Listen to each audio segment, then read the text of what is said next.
김노인은 은퇴 후 시골 마을에서 혼자 살고 있었습니다.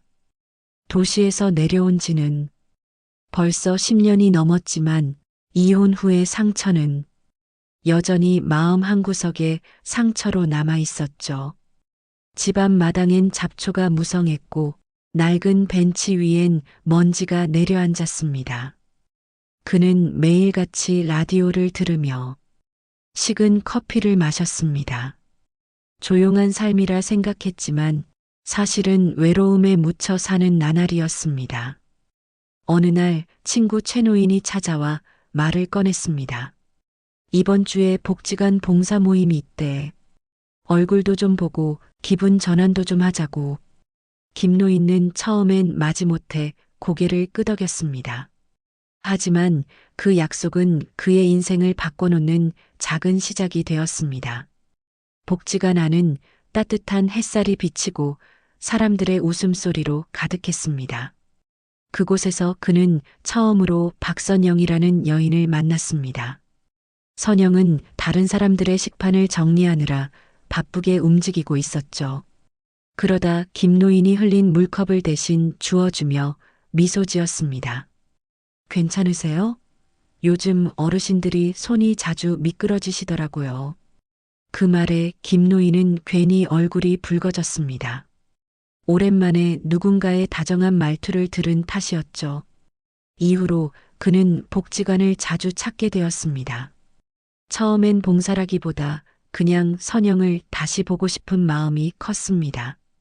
그녀는 매번 밝은색 스카프를 두르고 있었고 그 향기가 은근히 주변에 머물렀습니다.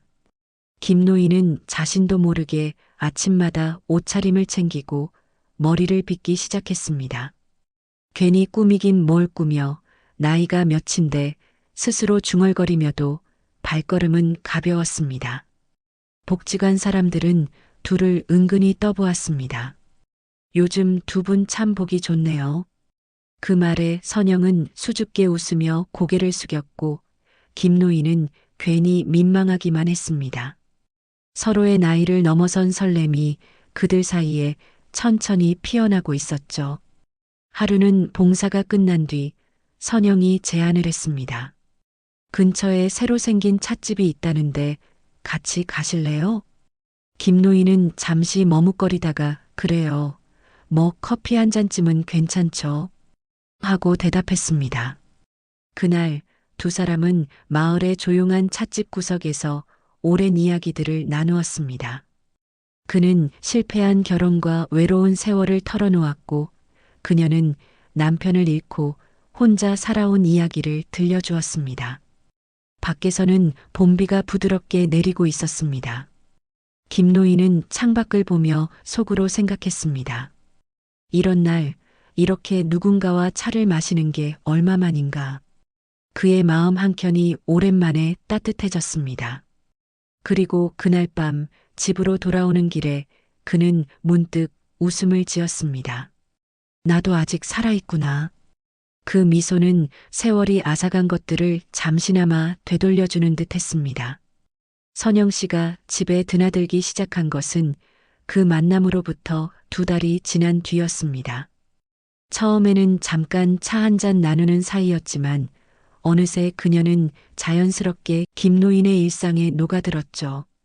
그녀는 아침마다 반찬을 싸들고 와 식탁을 정리하고 낡은 커튼을 새 것으로 바꾸었습니다. 이 집 햇살이 참 예쁘네요. 그녀의 말 한마디에 오래된 공간이 새로워지는 기분이 들었습니다. 김노인은 자신이 늙어가며 잊었던 설렘을 다시 느꼈습니다. 집안 곳곳에 사람의 손길이 닿는다는 것이 이렇게 따뜻한 일이었는지 새삼 깨달았죠. 그녀가 걸어두는 스카프의 향기가 거실을 채우면 그는 괜히 가슴이 두근거렸습니다. 친구 최노인이 와서 아이고 노년의 봄이 왔네 하며 웃어도 기분이 나쁘지 않았습니다. 그러나 딸 수지는 점점 불안해했습니다. 그녀는 전화로 조심스럽게 말했죠. 아버지, 그분 너무 믿지 마세요. 요즘 재혼 사기 같은 일도 많아요. 김노인은 잠시 침묵하다가 낮게 대답했습니다. 사람을 의심하면서 어떻게 같이 살겠니? 그 말엔 외로움과 믿음이 뒤섞여 있었습니다. 며칠 후 선영은 한밤중에 조용히 말을 꺼냈습니다. 어르신, 혼자 사시는 게 외롭잖아요. 저랑 같이 지내면 어떨까요? 김노인은 잠시 망설였지만 선영의 눈빛은 진심처럼 느껴졌습니다. 그는 방을 정리하고 작은 방 하나를 선영에게 내어주었습니다. 그날부터 두 사람은 한 지붕 아래서 살기 시작했습니다. 아침엔 선영이 끓인 미역국 냄새가 퍼졌고 저녁엔 둘이 TV를 함께 보았습니다. 마을 사람들은 그 모습을 흐뭇하게 바라보며 수군거렸습니다. 그래도 혼자 계시는 것보다 낫지. 정붙이고 살면 좋지. 김노인은 점점 사람들의 말에 동의하게 되었죠. 그는 매일 선영의 미소를 보며 이제야 내 인생에도 햇살이 드는구나 라고 생각했습니다. 하지만 그 사이 그녀는 조용히 집안 서류들을 살피기 시작했습니다. 통장 정리함, 도장 서랍, 재산 명세서까지도 자연스럽게 손이 닿는 위치에 두었죠. 김노인은 그것을 눈치채지 못했습니다. 그는 믿고 싶었습니다. 마지막 사랑만큼은 절대 실패하지 않기를 바랐으니까요. 시간이 흐르며 두 사람의 관계는 더욱 가까워졌습니다. 선영은 김노인의 병원 검진을 챙기며 꼼꼼히 생활을 관리했습니다. 건강이 제일 중요해요. 나이 드신 분들은 정기 검진이 필수예요. 그녀의 세심한 배려에 김노인은 마음을 놓았습니다. 그녀가 곁에 있다는 사실만으로도 삶이 안정되는 듯했죠. 하지만 그 안정감은 어느새 다른 방향으로 흘러가고 있었습니다. 선영은 김노인의 재정 상태를 하나씩 알아가기 시작했습니다. 혹시 비상금 같은 건 어디에 두셨어요? 제가 잘 정리해 드릴게요. 그녀는 아무렇지 않게 물었고 김노인은 별 생각 없이 대답했습니다. 이 나이에 숨길 게 뭐가 있겠어요. 다 집에 있죠. 며칠 후 선영은 조심스럽게 한 제안을 했습니다. 만약 아버님께 무슨 일이 생기면 제가 도와드릴 수 있게 공동 명의로 해두면 어때요? 김노인은 순간 당황했지만 그녀의 걱정스러운 얼굴을 보고 고개를 끄덕였습니다. 믿는 사람끼리 그런 게 뭐 어렵겠어요. 그 말은 곧 중요한 결정의 시작이었습니다. 복지관에서 봉사를 하던 한 집사가 그 소식을 듣고 김노인에게 말을 걸었습니다. 어르신, 사람은 사랑해야 할 대상이지 믿는 대상은 아니에요. 김노인은 미소를 지으며 고개를 끄덕였지만 마음속엔 그 경고가 남지 않았습니다. 그는 자신이 세상을 너무 의심하며 살아왔다고 생각했죠. 이젠 믿고 살고 싶습니다.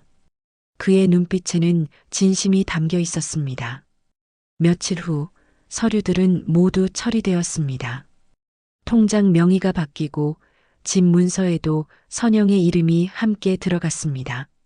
수지는 은행에서 그 사실을 알아차리고 아버지를 찾아왔습니다.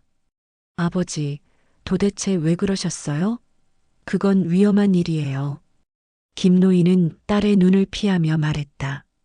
넌 아직 모르잖아. 사랑이 어떤 건지. 그날 밤 선영은 창가에 앉아 조용히 미소를 지었습니다. 그녀의 손엔 새로 발급받은 통장이 들려 있었습니다. 그리고 그 미소 뒤에는 계산된 차가움이 숨어 있었습니다. 김노인은 여전히 몰랐습니다. 사랑이 서서히 무너지고 있다는 것을요. 봄이 끝나갈 무렵 선영은 새로운 제안을 꺼냈습니다. 요즘 복지관 친구가 소규모 투자 사업을 한다는데 수익이 꽤 괜찮대요. 그녀는 자신 있게 자료를 펼쳐 보이며 말했다. 통장 내역과 사진, 명세서까지 준비된 모습은 의심의 여지를 줄 만큼 치밀했습니다. 김노인은 처음엔 망설였지만 선영의 진심 어린 눈빛을 보고 마음이 움직였습니다. 그럼 조금만 해보죠. 경험 삼아. 그의 말에 선영은 밝게 웃으며 손을 꼭 잡았습니다. 며칠 후 그는 적지 않은 금액을 그녀가 알려준 계좌로 송금했습니다. 거래 확인 문자까지 받은 뒤 그는 마음 한켠이 불안하면서도 자랑스러웠습니다. 나도 누군가에게 도움이 될 수 있구나 하는 착각이 위안을 주었죠. 하지만 몇 주가 지나도록 수익 소식은 들려오지 않았습니다. 전화를 걸어도 연결이 되지 않았고 선영은 조금만 기다리면 된다고 말했습니다. 그러나 그 기다림은 곧 불안으로 변했습니다. 하루는 아침에 눈을 떴을 때 집안이 유난히 조용했습니다. 선영의 신발이 현관에서 사라져 있었고 거실 테이블 위엔 아무 메모도 없었습니다. 김노인은 황급히 통장을 확인했습니다. 잔액은 0원이었고 부동산 서류도 보이지 않았습니다. 그는 두 손을 덜덜 떨며 은행에 달려갔습니다. 직원은 차분히 말했다. 고객님, 모든 명의 변경은 고객님 동의하에 진행된 것으로 확인됩니다. 그 말은 그의 가슴을 무겁게 짓눌렀습니다. 집으로 돌아온 그는 허공을 바라보며 한참을 앉아 있었습니다. 선영의 스카프가 의자에 걸려 있었고 향수 냄새가 희미하게 남아 있었습니다. 그 향기는 더 이상 따뜻하지 않았습니다. 그는 속삭이듯 중얼거렸습니다. 믿는다는 게 이렇게 아픈 거였구나. 그날 저녁 바람이 세차게 불며 창문이 덜컥거렸습니다. 그는 그 소리를 들으며 멍하니 앉아 있었습니다. 텅 빈 집은 이제 낯선 공간처럼 느껴졌습니다. 그리고 그 순간 그는 처음으로 깨달았습니다. 자신이 사랑이라 믿은 모든 것이 허상이었다는 것을요. 며칠 동안 김노인은 집 밖으로 나가지 않았습니다. 냉장고에는 먹다 남은 반찬이 썩어가고 거실은 어두컴컴했습니다. 전화벨이 울려도 그는 받지 않았고 문을 두드리는 이웃의 소리에도 대답하지 않았습니다. 그저 멍하니 의자에 앉아 텅 빈 공간을 바라보았습니다. 그의 눈빛은 깊은 안개 속처럼 흐릿했습니다. 이웃 아주머니가 며칠 동안 꼼짝도 하지 않는 김노인의 행동이 위태로워 낌새를 차리고 경찰에 신고했습니다. 경찰이 도착해 문을 열었을 때 김노인은 바닥에 쓰러져 있었습니다. 의식은 희미했고 얼굴은 창백했습니다. 119 구급대가 급히 들것에 그를 실어 병원으로 향했습니다. 의사는 극심한 스트레스와 영양 부족으로 인한 실신이라고 진단했습니다. 그가 병실에서 눈을 떴을 때 하얀 천장과 소독약 냄새가 코를 찔렀습니다. 잠시 후 문이 열리고 딸 수진이 눈물에 젖은 얼굴로 들어왔습니다. 아버지 괜찮으세요? 그녀는 그의 손을 꼭 잡고 흐느꼈습니다. 김노인은 힘없이 미소 지으며 중얼거렸습니다. 사람을 믿는 게 그렇게 잘못이었을까? 수지는 손을 닦으며 차분히 말을 이었습니다. 그 여자 경찰에 신고했어요. 예전에도 같은 일로 고소당한 적 있대요. 그녀는 복잡한 감정에 눈을 감았습니다. 분노와 슬픔 그리고 안쓰러움이 뒤섞인 표정이었습니다. 김노인은 천천히 고개를 끄덕였습니다. 그의 눈가에는 깊은 주름과 함께 후회가 스며 있었습니다. 며칠 후 그는 다시 의식을 잃었습니다. 의사는 노안과 심리적 충격이 겹쳐 회복이 쉽지 않다고 했습니다. 그의 곁에서 수지는 밤새 손을 잡고 있었습니다. 이제는 제가 지켜드릴게요, 아버지. 그녀의 말에 김노인의 손끝이 미세하게 떨렸습니다. 그의 얼굴엔 배신감으로 인한 슬픔만이 깃들어 있었습니다. 며칠 후 김노인은 편지 한 장을 남긴 채 조용히 떠났습니다. 믿었던 사람으로부터의 배신감. 그로 인한 상처를 회복할 시간이 필요했습니다.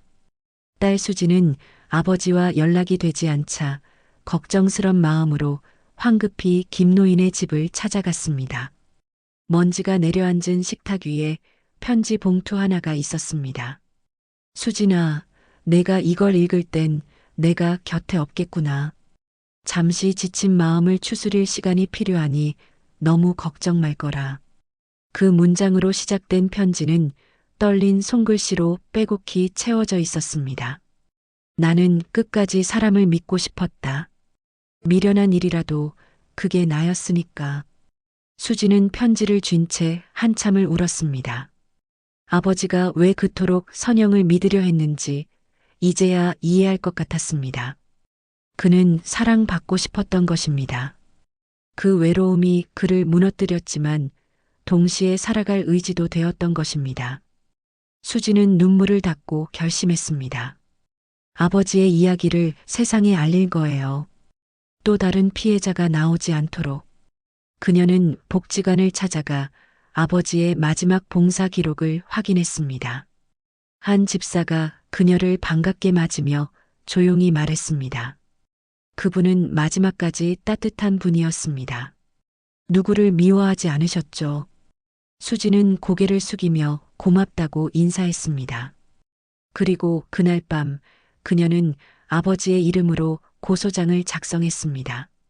며칠 후 경찰은 해외로 도피한 박선영의 행방을 추적하기 시작했습니다.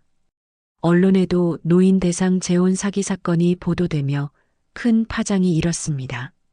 사람들은 그분이 그 피해자였대요라며 안타까워했습니다. 수지는 그 보도를 보며 창밖을 바라봤습니다. 창문 너머 가을 하늘이 유난히 푸르게 빛나고 있었습니다. 그리고 그녀는 작게 중얼거렸습니다. 아버지, 이젠 제가 대신 싸울게요. 시간은 흘러 계절이 바뀌었습니다. 수지는 아버지가 하시던 복지관 봉사활동을 이어가고 있었습니다. 그녀는 아버지가 앉던 자리에 앉아 노인들의 손을 잡아주었습니다. 따뜻한 손이네요. 한 노인이 웃자 수지는 미소로 답했습니다. 그 순간 아버지의 온기가 손끝을 통해 전해지는 듯 했습니다. 이제야 알겠어요, 아버지. 이웃을 사랑한다는 게 어떤 건지요. 그녀의 눈가엔 눈물이 맺혔지만 그건 슬픔이 아닌 따뜻한 울음이었습니다.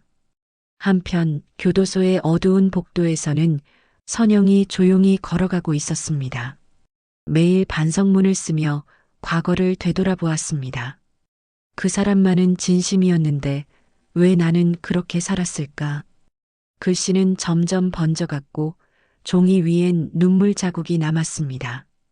그녀는 더 이상 변명하지 않았습니다. 재판 결과가 확정된 후 수지는 법원 앞에서 선영을 마주했습니다. 짧은 순간이었지만 두 사람은 아무 말 없이 서로를 바라보았습니다. 수지는 증오 대신 담담한 눈빛으로 고개를 끄덕였습니다. 그녀는 속삭이듯 말했습니다. 이제 그만하세요. 아버진 용서하셨을 거예요. 선영은 아무 말 없이 고개를 숙였습니다. 그녀의 손목엔 수갑이 채워져 있었지만 그 얼굴엔 묘한 평온이 깃들어 있었습니다. 법정 밖으로 걸어가는 동안 햇살이 유리창 사이로 스며들었습니다. 그 빛이 그녀의 어깨 위에 잠시 머물렀습니다. 마치 하늘이 마지막으로 용서의 기회를 내밀고 있는 듯했죠. 그날 밤 수지는 아버지의 집에서 작은 초를 켰습니다. 흔들리는 불빛 아래에서 그녀는 편지를 다시 읽었습니다. 사람을 믿는 게 그렇게 나쁜 일만은 아니야. 그 문장을 따라 손끝이 떨렸습니다. 그녀는 초를 끄며 조용히 웃었습니다. 이제야 조금은 알겠어요, 아버지. 몇 해가 흐른 뒤 가을 햇살이 부드럽게 교회 창문을 스쳤습니다.